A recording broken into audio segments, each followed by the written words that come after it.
So someone came to me and asked me, now that I've healed my trauma, my chronic disease, my pain, my fear, my stress, now what? And at first, when I actually hear this question, I was like, okay, what do I do about this? How do I even answer this? Because I completely understand if some of you are listening to this video and healing is all about your life, and finally when you're done healing about what's next, you have no purpose, you have no direction, and if you're kind of lost, at the same time you still feel a little bit conflicted about what you have learned and what you have seen in the world and how you can apply this to your business, to your relationships, and to your everyday practical mundane life. In this video, I'm going to share with you 4 unconventional mindsets that you don't know about healing. At the same time, I'm going to share with you 1 important mindset that I've shared with all my clients that actually help them to continue to have more fulfillment, more success, and at the same time, from that point of thinking, helps them to 2x to 7x their income, impact, and inner peace. If we have not met yet, my name is Kyron Yang. I am a spiritual mentor hired by business owners, leaders, and professionals to end their chronic pain, fear, and stress, and at the same time to 2x to 7x their income, impact, and inner peace. Right? I have 20 plus years of self-healing wisdom. I'm trained by shamans all the way to thought leaders in the subconscious mind field and healing. At the same time, I'm also trained by business leaders who are making millions and billions of dollars in the world. And I put myself in this room because I have a mission of helping people to lead from a place of love, to make business an experience that is healing for people, and to turn your self-healing journey into your self-actualization journey, which is all about becoming the best version of who you are. Welcome back to Emotional Mastery. This is where we transform difficult human experiences into your greatest human potential. Right? Do support this free content, right? If you really resonate and you find these insights something that is applicable to the lives of your friends, share it with them. And then please subscribe if you have not, so that you can get the latest updates of these videos. And at the same time, last but not least, please comment below with insights and questions that you might have so that I can actually go back and read it and serve you the best way possible. So let's begin, right? A lot of us think that healing is really about removing the pain, fear, and stress.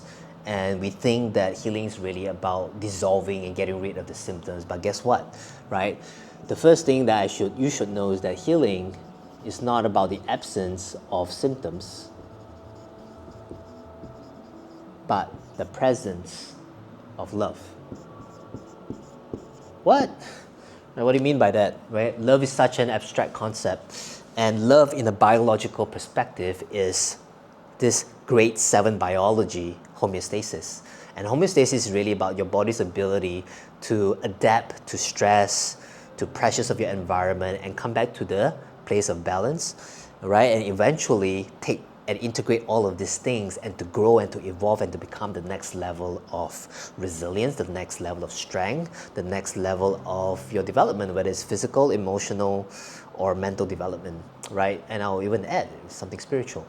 From this perspective, right, healing is not about seeing you as something that is wrong, something that needs to be fixed. Because here's the truth, right? The root of the word heal or health is to be whole. And there's such a misconception in the world that we think that we are broken, there's something wrong with us, and we need something outside of us, like using a medication or a drug or supplement or some form of biohacking modality or treatments from your functional medicine to actually heal you. But the important basis of medicine and what true healing is all about, it's not really about taking one intervention and solve the problem that you have, but instead it's about creating conducive condition that actually helps you heal, because your body is designed to heal, regenerate, and be whole, and each and every cell of your body is designed to rise to its fullest expression, and that it means to be completely whole. But the question is, why did homeostasis did not happen? Why did love did not happen? Why did all of these things did not happen for you? And the truth is, right, we live in a place where society, an environment that is not conducive to our true healing, right? So what I really want you to really understand is that you're not broken, there's nothing to be fixed, you are whole. But if you are experiencing some form of disease, some form of thing that is coming through in your life, especially when it's chronic, right, it either comes in 4 ways. It's either that you are poisoned by toxins of your environment and you need to clear that out, right? Or you need to actually clear out the poisonous thoughts that you have, the negativity that is in your head, or the trust that you hold for people around you, the relationships you let in and you let out that has been compromised, or the unprocessed trauma that has been stuck in your system, or the memories of your genetics all the way down to your previous intergenerational trauma, right? And those things can inhibit homeostasis and in fact release and remove love from your life so that you behave in a certain way that continues to perpetuate the disease. What does this mean? The disease that you have is not a problem, but a feedback and a messenger to tell you, hey, this is what it means to restore homeostasis again, what it means to bring back love again into your life. Chances are, a lot of us living in this world, a lot of us, the reason why we are here as a human experience is that we all have something to heal and we all have something to go through. So I'll really say that if someone come to me and say that you're completely healed, I'll say and argue, no, you're not. You're not completely healed until you actually, completely understand that you are part of the whole and come into a place of deep balance. Which brings me to the second mindset or the second lens and second perception, right? Because healing is not about you. It's not about you, right? It's always about us. Something that I've learned in my healing journey for 20 plus years is that behind every healing journey is a self-actualization journey. And the self-actualization journey is not really about becoming a bigger and fatter ego that is being dressed up with spiritual concepts and philosophy and ideals. But instead, the version of the self, who you think you are, is that you can see it in others. So what I'm going to argue is that until you can see others as a part of you, right? The word Ubuntu, I am because we are, until you can truthfully, genuinely see that you're not healed yet. That means there's still more work to do. And you can't do this while sacrificing your authenticity. Neither can you be leaning too much on being this selfless version of yourself where you continue to sacrifice yourself for the sake of the world. That's not what this is all about. In fact, true healing is really this, right? When you can completely transform your selfish needs versus your selfless needs, right? They're not bad, right, good, bad, or wrong, right? When you transform all of these needs, I've coined a word, right? When you can go into complete self-fullness, just like the word mindfulness, this is when I equals we and we equals me, and this is where true healing happens. And some might argue that this is indeed what enlightenment feels like. So what usually happens in this section of healing, when I say healing journey is a self-actualization journey, is that when you can go into your authentic self and find the authentic gifts that you have, that is your highest contribution to the world. And when you give that to the world, you're basically establishing something called selffulness. At the same time, you're making the world a better place. Which brings me to number 3. Healing is not what you do, but healing is about who you are. When you come into a place of self-actualization, when you come into deeper compassion, deeper forgiveness, deeper gratitude for the otherness, for the separateness, for the differences in the way people see the world and the way they express themselves, right? That's coming from a place that you have dissolved your ego in a sense where your ego kind of evolves into a greater maturity of an ego that is able to see, that I and you and we is a bigger identity we carry, right? Because ego by its definition means the I-ness, the identity of who you are. But the evolution of ego in healing to an identity that really resolves around the we-ness, the collectiveness, is basically what healing is all about. And when you heal from that sense, when you heal who you are from a place of a collective identity, in ecology, we call this the ecocentric self, right? Eco meaning ecology, right? The environment. Centric, that is, you find your entire environment as central in your identity, right? And that is yourself. You're definitely more compassionate, more loving to others, right? So healing is not an activity. It's a way of life, right? So if all of you have said that, oh, I'm already healed, I don't have symptoms anymore, I'm pretty much great, then make it a way of life, right? It's not something that you do once in a while. It's something that you do every day that you enjoy, because healing is something that you're continuously cultivating this conducive environment. And because of that, you tend to vibrate at a higher level of energy, you have more consciousness, and anybody that you touch in your life, and it doesn't matter what you do, even whether you are actually going back to a 9-to-5 job business or you're in corporate, but you're carrying this healing energy and healing vibes, you actually bring healing to the system, you're bringing healing to the business, you're bringing healing to the relationship. So healing doesn't have to always look like me lighting up my sages, lighting up my Palo Santo, doing sound healing. It's actually who you are. It's actually the practitioner that is the healing, not the activity itself. In fact, right, any practitioners can't heal anybody, because healing exists not by someone doing something to another person. Healing happens when the innate ability to heal is being activated as a result of the facilitators or the practitioners' help. So really understand that, because it's so unconventional, because right, when you can lead from this place, then you don't have to divide yourself. You're doing healing work at the same time doing business work or anything else, because they're all one in a whole. Which leads me to number 4.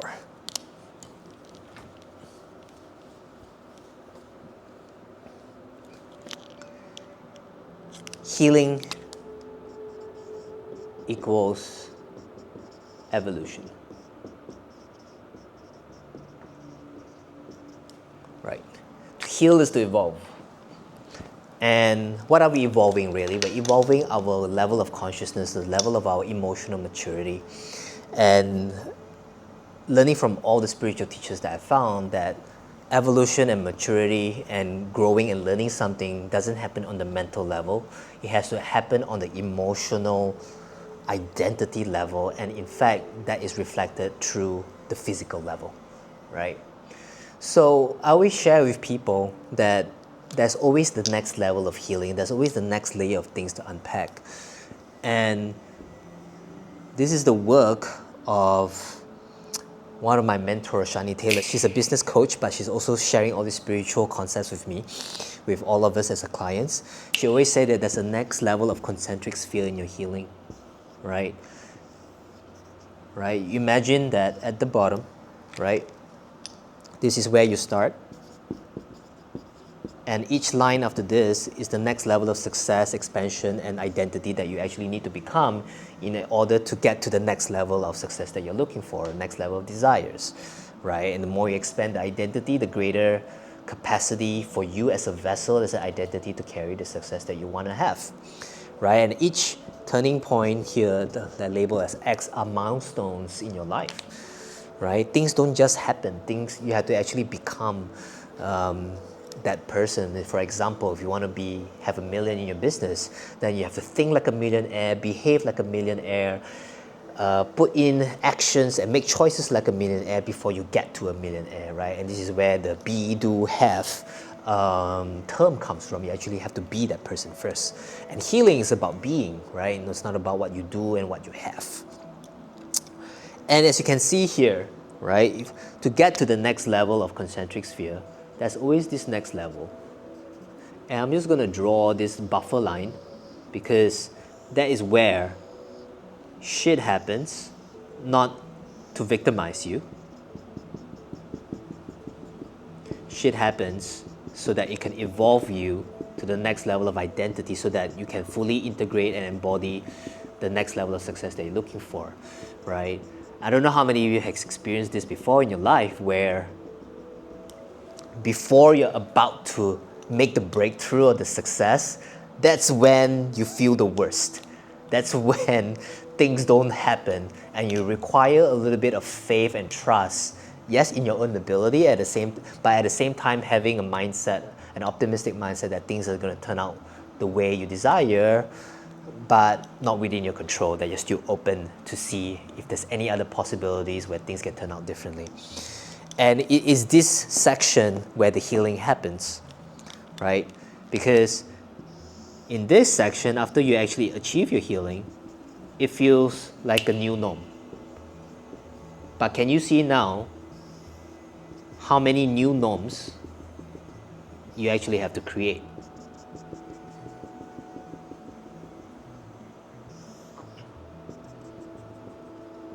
This black area feels like, yeah, I got it all, things are amazing, life is great, I've healed already.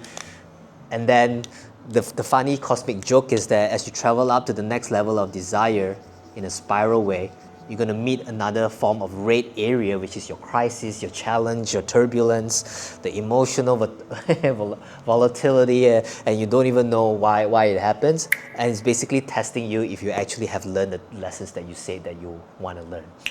Right? And then it's going to test you, and things are going to break down, this in your health, your relationship, your money, your business, and things are going to turn into a shit show. But before you know it, if you stay through the course of healing, you're going to get to the next level of the next normal. New normal. And so on and so forth. Am I right? So here's the thing. A lot of us are waiting for problems to happen, shits to happen, before we go and do healing. The best time of healing is actually when you are not too busy surviving in the red zone, right? When you don't have to chase after something, when you're not in scarcity mindset, when things are not breaking down. In fact, healing is best happen when you continuously cultivate those conducive healing that creates the environment for healing. So when the time that you actually arrive at the red zone in your evolution, right, you're ready for it, you're well prepared, you have the skill set, and you move through the chaos with greater integrity. Now, before you go, I want to leave you behind with one mindset that is very simple, that helps you to integrate this healing journey. And this is what I call legacy thinking. And legacy thinking is about living intergenerationally forward, thinking about what you're going to leave behind to your friends, to your family, to the future generation, so that you can start right here, right now, and create those conducive healing conditions to actually support this legacy thinking. Because you're going to evolve anyway, why not understand where you're going towards? And this is where you start becoming an active participant in your life, and you're proactive about what you're doing, rather than waiting for something to happen and then you're going to go into, problem solving mode, and then you repeat everything again. Right. So this is exactly how I help my clients to 2x to 7x their income, impact, and inner peace, even when they don't have any chronic pain, fear, or stress. Right? You don't have to be broken to go into healing. In fact, healing is really all about leveling up your performance, leveling up your consciousness, so that you can hold more, serve more, give more, and eventually experience the full spectrum of human experience and experience the deep potential that is still left untapped inside of you. Right? Deep down, healing is more than just getting rid of symptoms. You don't actually get rid of it. As you become the next level of who you are, the symptoms get rid on its own. It just lets you go. You don't let go, right? So if this is a work that you might be interested in, I invite you to come to have a conversation with me, and you'll find that link down below where you can book a 45 minutes call. We do a resilience audit. We personalize all of this for you and see how we can work together as a collaborative manner to take you to the next level of your evolution, at the same time in your business, so that you can make more income and impact in your life and truly live a life that is completely fulfilled, where success really means that you expressing your greatest human potential. If that's you, scroll down below and press the link and book a call with me. I do this call 2 to 3 times a week. I don't really have a lot of slots for this, but if this is you, if you hear the calling, go ahead and do that. So this is Emotional Mastery. If this resonates with you, please share it with your friends and support this work that my team and I have painstakingly shared this. I hope this episode enlivens you and see healing in a different way. I'll see you in the next one.